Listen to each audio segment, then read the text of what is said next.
जरा एक एक कमेंट कश्मीर पे यहाँ से भी ले लीजिए, क्या ऑप्शन है इम्तियाज गुल साहब? पाकिस्तान के पास कोई ऑप्शन नहीं है, कोई ऑप्शन P5 मतलब जो 5 बड़े मुस्तकिल ममालिक हैं सिक्योरिटी काउंसिल के, 4 इंडिया की जेब में है, चारों के साथ बड़े बड़े वो डील अरबों डॉलर के वो सौदे कर रहे हैं, पैसे हैं, इंडिया उनको पैसे दे रहा है, वहाँ से असला ले रहा है, वो क्यों बोलेंगे? मुझे खुद इस्लामाबाद में बैठ के गैर मुल्की सफ़ीरों ने कहा है कि जी हम क्या बात करें, हमने 2 अरब डॉलर का भी डील किया है, 3 अरब डॉलर का 2 साल पहले किया था, लिहाजा हम क्या बात कर सकते हैं। तो हमें थोड़ा सा ये सोचना पड़ेगा कि हमारे अपने मुल्क के अंदर जो कश्मीर है ना, हमें उसको बचाना चाहिए। जो कश्मीर बने हुए हैं मुख्तलिफ इलाके, हमें उन पे तरफ तवज्जो देनी चाहिए, इंटरनली हमें खुद को मजबूत बनाना चाहिए। ये जो this is the only option कि आप इंटरनल स्टेबिलिटी को लेके आएंगे तो शायद आपकी बात भी, और यही बात हमें चीन वाले भी कहते हैं। देखिए, मसला ये है कि हिंदुस्तान एक बहुत बड़ा मुल्क है आबादी के लिहाज से, और एक बड़ी तारीख भी है, और उनका अपना एक राइट है अपने निज़ाम के तहत अपने मुल्क को चलाना।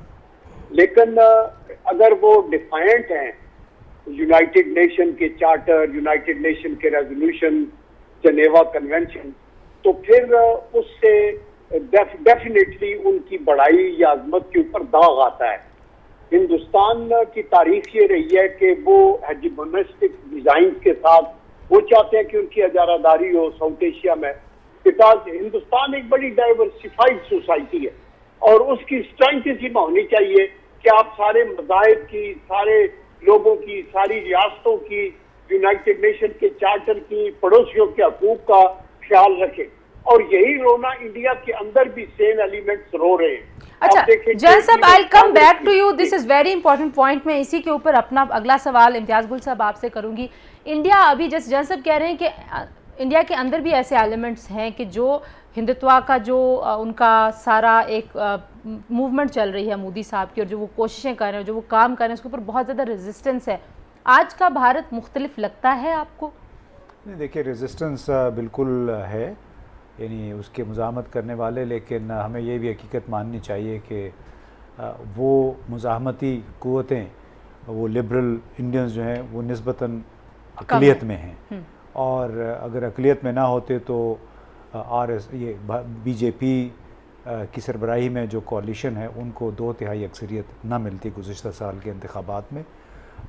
उसमें बदकिस्मती ये है कि आपने अमेरिका में भी देखा कि किस तरह सफ़ेद फार्म जो अमेरिकी थे उनको सदर ट्रंप ने बिल्कुल गैल्वेनाइज़ किया अपनी इंतखाबी मुहिम के दौरान। उनको बहुत ज़्यादा वोट मिले और इस दफ़ा हो सकता है कि उससे भी ज़्यादा वोट मिल जाए। तो यही काम भारत में हुआ है, और जो हिंदुत्व या भारत के लिए, हिंदुओं के लिए, वो मेरा ख़्याल है उस पर बड़ी शद्दोमत के साथ काम कर, लोगों ने उसको लब्बैक भी कहा है। इसी वजह से चाहे वहाँ पे मुसलमान हैं, चाहे ईसाई हैं, चाहे सिख हैं, वो ख़ुद को थोड़ा सा मार्जिनलाइज समझते हैं, बल्कि मुसलमानों के साथ तो बहुत ज़्यादतियाँ हो रही हैं।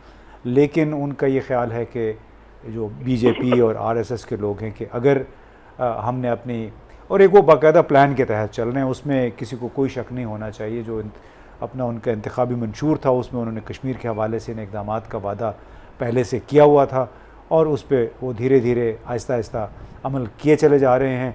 लिहाजा मौजूदा हालात में आइंदा 2-3 बरस तक हमें इस पर कोई बहुत ज़्यादा उम्मीद नहीं रखनी चाहिए। हम भले बहुत शोर मचाते रहें कि वो अपने लिए उन्होंने मसाइल खड़े किए हैं, लेकिन हमें याद रखना चाहिए कि आज तक किसी एक मुल्क ने बाकायदा तौर पे 5 अगस्त 2019 के इक़दामात की मज़म्मत नहीं की है, उसकी वापसी का तकाज़ा नहीं किया है। इसी तरह इस साल जो वहाँ पे हो रहा है, अब तक जो मुहासरा चल रहा है, अब तक किसी मुल्क ने बाज़ाब्ता तौर पे उस पर एहतजाज नहीं किया है, क्योंकि लोगों के इक़्तिसादी मफादात जुड़े हुए हैं। सिर्फ अमेरिका के इस वक्त डील चल रहे हैं, आर्म्स डील दिफाई नौइयत के 8 से 10 बिलियन डॉलर के, फ्रांस के साथ 9 बिलियन डॉलर का उनका राफेल जो जंगी तैयारियाँ हैं उसका डील चल रहा है। रूस के साथ से उन्होंने 5.5 अरब डॉलर के वो S-400 मिसाइल सिस्टम ले रहे हैं। तो हमें थोड़ा सा एक हकीकत पसंदी का मुजाहरा करना चाहिए। भले भारत को शामिल कर दिया गया रिलीजियस फ्रीडम वॉच लिस्ट में अमेरिका की तरफ से, लेकिन वो कोई बाइंडिंग इदारा नहीं, वो एक मुशावरती इदारा है, वो अपने एक रिपोर्ट दे देते हैं। आप कह रहे हैं कि अगले 3 साल ये स्टेटस को ऐसे रहेगा और वो अपने एजेंडे पे अमल पैरा रहेंगे। नकवी साहब, आपको क्या लगता है कि कोई ऐसे हालात खित्ते में तब्दील हो रहे हैं कि जिसकी वजह से भारत को लगे कि अमन की तरफ जाना चाहिए, कश्मीर के हल की तरफ जाना चाहिए? देखिए, ये आदमी इस वक्त तो आगे का जो तस्वर कर सकता है वही बात की जा सकती है। भारत की पोजीशन अभी भी काफ़ी मजबूत है, दुनिया में बड़ी अहमियत है उसको, उसके इक़्तिसादी हालात भी उसके अभी तक अच्छे जा रहे हैं, हालांकि अब उसमें काफ़ी मुश्किलात आगे नज़र आ रही हैं। वहाँ पे एडवाइजरीज़ जो चलती हैं बिज़नेस ऑर्गेनाइजेशंस की और ट्रांसपेरेंसी की और मूडीज़ की, उससे जो है ना वो लग रहा है कि आगे चल के ज़रा भारत की इकॉनमी डाउनग्रेड हो जाएगी।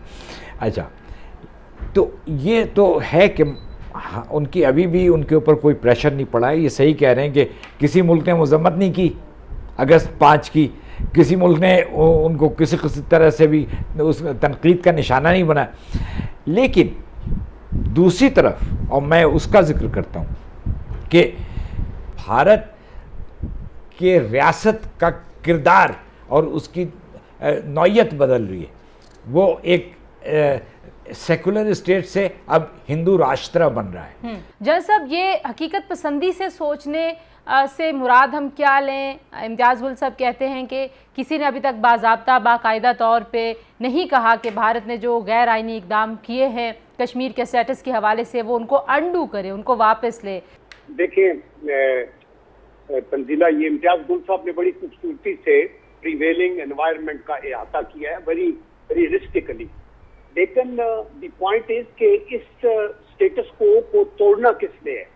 पॉइंट ये है, हमारे लिए ये चैलेंजेस हैं कि इंडिया एक बड़ा मुल्क है, वो एक बड़ी मंडी है उनके, और यूनाइटेड नेशन जो है वो बिल्कुल अदारा बना हुआ है और सुपर पावर्स के अपने इंटरेस्ट है।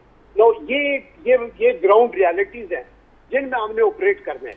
अभी हमने ये देखना है कि ये एक ऐसी तिकोन है जिसका एक एंगल है इंडिया, दूसरा एंगल है पाकिस्तान और तीसरा है वर्ल्ड पावर, मीडिया और उनका रिएक्शन। अगर इंडिया इस तिकोन के सेंटर में कश्मीर है, अगर इंडिया इसके ऊपर आग लगाता है, बरसाता है, तो अगर वेस्ट बोल उठा है तो वो इसलिए नहीं बोल उठा कि पाकिस्तान वाला एंगल एक्टिव हुआ है, वो इसलिए हुआ है कि इंडिया ने हदूद क्रॉस की है। तो यूएनओ में भी बात चली गई है, बैनुल अक़वामी मीडिया भी बोला है, वाशिंगटन पोस्ट भी बोला है।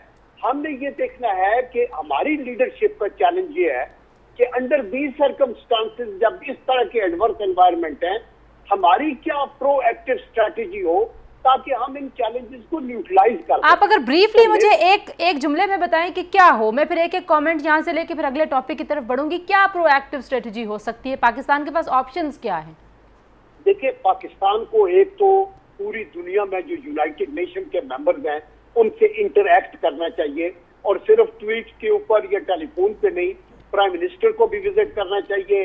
आपके डेलीगेशंस भी, पार्लियामेंटेरियंस के भी जाएं, आपके डिप्लोमेट्स के भी जाएं, आप कश्मीर डेस्क बनाएं, आप मीडिया के अंदर एक आपकी बड़ी प्रोएक्टिव एक पॉलिसी होनी चाहिए।